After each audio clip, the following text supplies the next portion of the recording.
Toshkent viloyatidan oqib o'tgan Bo'zsuv kanaliga ayol kishi tushib ketdi. Ushbu holat kecha 15-aprel kuni Chirchiq shahar 9-kichik nihoya hududidan oqib o'tgan Bo'zsuv kanalida yuz berdi.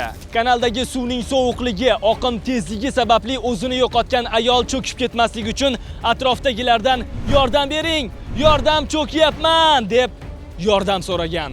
Ayolning qichqirig'ini eshitgan yon atrofdagi fuqarolar esa zudlik bilan favqulodda vaziyatlar boshqarmasiga "Alo, qutqaruvchilarmi bu?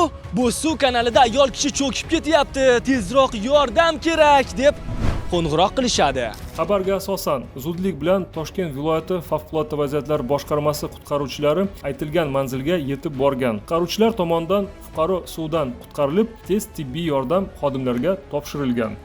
Qutqarib qolingan ayol shoshilinch ravishda tez tibbiy yordam xodimlariga topshirilgan. Shifokorlarning ma'lum qilishlaricha, ayni paytda uning ahvoli qoniqarli va davo muolajalarini olmoqda.